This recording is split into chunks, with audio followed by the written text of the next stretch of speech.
Hey out there, this is Wakeangel2K1 getting some in front of the camera time in because of this. It's my newest shipment from the big bad toy store. I know it's sitting here. Oh, I am so excited. I have been holding back on opening this box until I could set the camera up when it arrived via FedEx about let's say about an hour ago. Yep.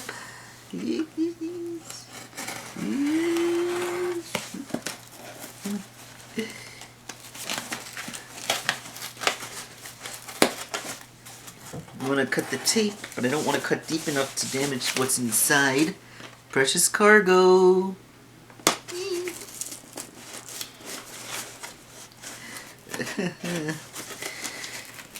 Yes. And inside is that really cool bubble wrap. And oh my god, it's so tiny.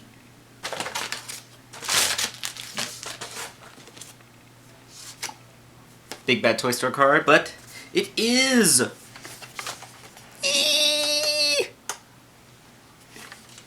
It is the EX-05 Windsaber, aka Not Legends Windblade.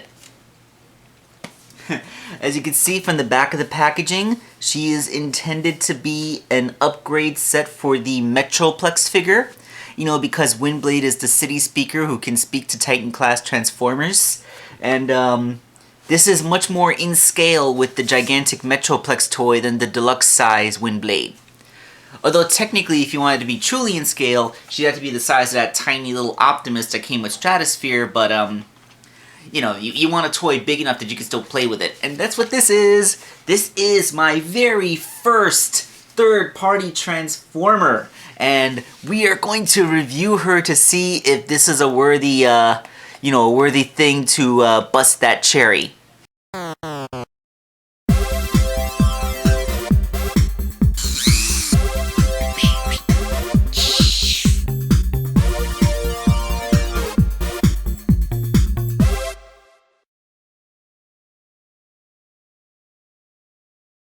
So here is, what's her name again? Windsaber. Yes, I will be referring to her as Windsaber for the rest of the review. Here is Windsaber removed from her packaging, and she is looking a heck of a lot like Windblade. She even still has the kibble in pretty much the same place. You have her little backpack. Of course, shrunken down to Legend scale. Let's get a zoom in for detail.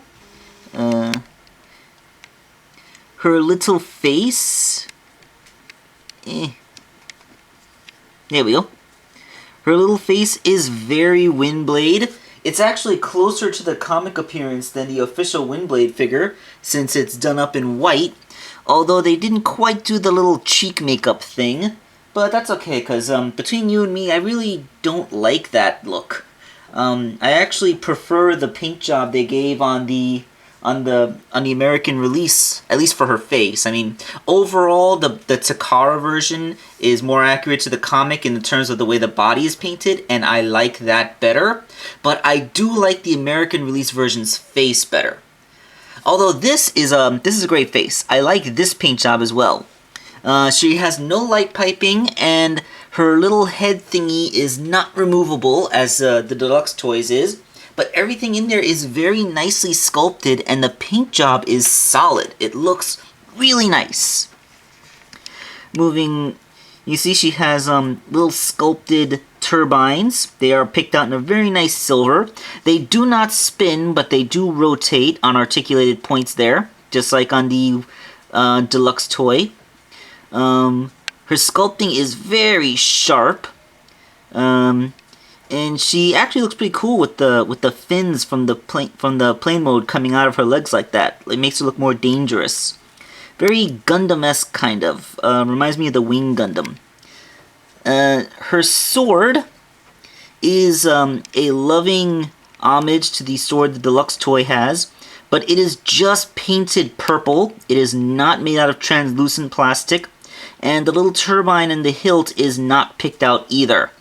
Not a big deal.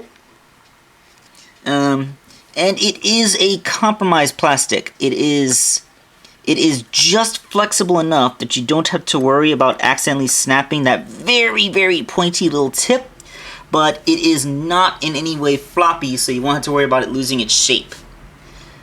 I know some Transformers swords, like, if this is an American toy, this thing would be, like, made out of safety plastic. Like, it would be like a sword made out of squinky material. The rear exposes her kibble and a lot of hollow space in the backs of her legs. But for such a small Transformer, that's pretty much inevitable. Because, you know, there's no real room on a figure this tiny to put all the panels necessary to hide gaps like that. Let's get into her articulation. So, let's not get into the articulation just yet. Let's do some comparisons.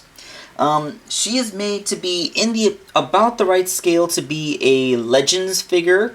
So, like, if you have a Cosmos, Swerve, Power Glide, you know, any of those Legends class figures they've been putting out, she'd be more or less in scale with them.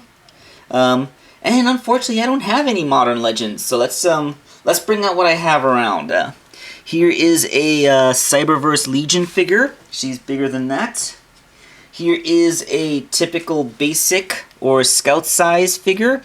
She's slightly smaller than that. So, yeah, she pretty much fits in the Legends, in the modern Legends class. Bigger than a Cyberverse, but smaller than a Scout. And let us compare one more time to the deluxe Windblade, which she is, of course, homaging. Pretty hardcore here. Well, I will say one thing. She has really broad feet that give her a solid stance, so you don't have to have the same worries with the deluxe figure with her heels collapsing. Oops. So yeah, she's like the deluxe version's little sister. As you can see, if I had the Takara version, the colors would probably be a lot more comparable, because she is painted to look like the Takara version of the toy. Although, one thing that the deluxe does have, the scabbard. This tiny version does not have a scabbard. Okay, so now let's break down her articulation. First, some non sequiturs. How her wings move.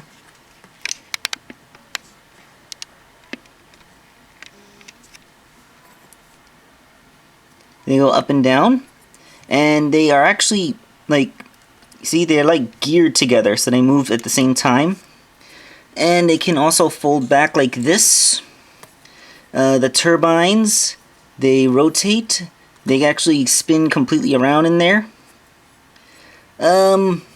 Shoulders, ball jointed.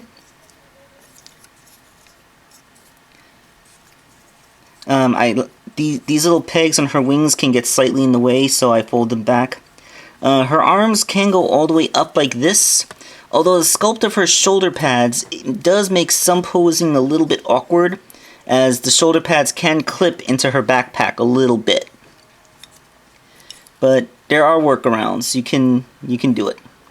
She has ball-jointed elbows, which give her a nice bicep swivel. No wrist movement, but that's not something you'd typically find on such a tiny figure. There is no waist joint, which is kind of disappointing. I think that they could have put like a mushroom cap here in her midriff, because it doesn't really encounter the kibble, so they could have put a waist joint in there, but didn't. She has a very nice head, though. She can like look up, so she can outright be flying Superman style. She can also look down, so like she can be looking down at the world while standing on Metroplex's shoulder. And of course it has some tilt for expressive, inquisitive expressions. And it can... And apparently her face comes off on oh my. Oh my. Oh my, let me put that back on. Sorry about that. I did not break the toy. It's that her face is held on with a simple square peg, like a model kit. So, maybe sometime down the line they'll sell upgrades with swapping faces, or they'll sell alternate faces, and then you can swap out your alternate face. Like if you prefer the silver face of the US release, or maybe they'll give her like another face that actually has those teardrops painted under her eyes. I don't know what to call that. But yeah, the head is ball jointed, has a great range. Shoulders are also ball jointed, we did that. Now her hips. On mine, the hips actually feel kind of loose. Like, it's weird, like they're loose and then they get tight. Like when I move them forward, then they're dead tight. But when I move them down, there's wiggle. And I can probably fix that by dipping in some rubber cement or adding floor polish. But I don't know, considering that this thing costs more than twice as much as a regular Legends, I was kind of hoping that I wouldn't have to worry about having to fix joints. But they're still tight enough to hold poses, so I can't really hold too much against it. And I think they might actually have more range in the hips than the actual deluxe figure has, so good on her. And then she has a knee bend, and the bend goes all the way because, you know, it's one of those kinds of transformations where the legs fold up on her back. So instead of having like the shin coming off, the whole leg just kind of folds. And the tail fins and the rudders, they do not move. All right, so that is I keep forgetting her name. That is Windsaber's Articulation, which is very, very par for a good Legends figure. So let's get to transformation. I only did this once as a practice, so let's hope I can get it. The instructions say her face goes back, her head goes back like this. Then you fold up her backpack kibble and fold her arms ahead like that. Her wings come down like this. Wait, no, wait. What do you do with her arms? I am totally forgetting what you do with her arms. Hold on, I gotta refer to the instructions real quick. By the way, the instructions are pretty nice. They look very much like the instructions you see in an official toy, but they have all these cute little flowery details all around. Very nice, very nice. Alright, so I see what I did wrong there. You're supposed to make her arms go straight up like this at the shoulders, and then fold the elbows in. Alright, so then the legs, they simply fold, well, actually, there's a little notch that goes into a notch hole on the back of her legs. Then you fold them up like that, and then you rotate. There's a slot here in her forearm that goes into the peg at the bottom of her wing.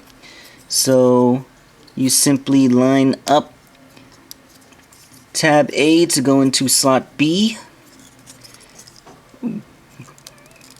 Make sure you're actually bending it at the elbow joint and that the shoulder isn't bending. And then you flip the turbines around so they're facing the top of the wings. And then you just kind of make sure that everything is lined up. And there is Windsaber's plane mode. Let me transform Windblade so that I can do a plane mode comparison. So here is Windsaber next to Windblade.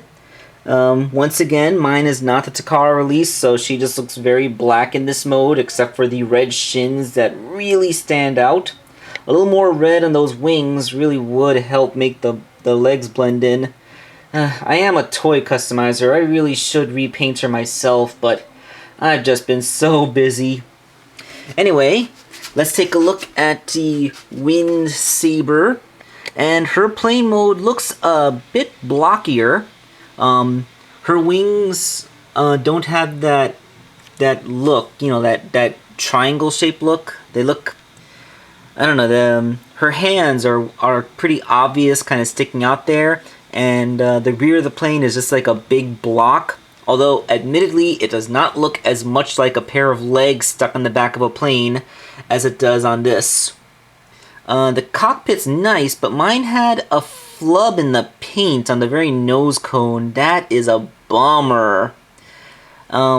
She has a fold-out landing gear on the bottom of her nose, just like the big one does. Yeah, see?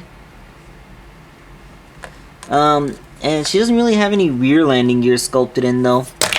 The underkibble is very unashamedly just a Robo-Girl folded up. So, you know, like most Transformers planes, don't look at them from the bottom. I mean, I can't really hold that against her, because that's a problem that almost all Transformers planes have. Alright, so she has these peg holes in the bottom of her wing turbines, which are meant to hold on to the sword. You just push the sword's peg in there. And, I'm pretty sure on Gundam Seed, they had fighter planes that would have a beam saber coming out the wing so they could do flyby attacks. I think that's what they're going for here. Like, I can imagine that she would just, like, rotate her sword out like this, and then she would fly close to the enemy, so just slice. Slice. Let me get the deluxe out of the way. I mean, it's a less obtrusive storage method than the deluxes, which you just kind of pegs to the bottom and looks incredibly stupid. And at least there's no big hole in the middle of the plane. So yeah, no giant hole. That's a plus. She has 2 tail fins, 2 rudders instead of only 1. So this is a different plane entirely from what the deluxe is. And yes, you can still rotate these thingies forward, you know, for, I guess, wind attacks. But yeah, it's a very, very solid little thing.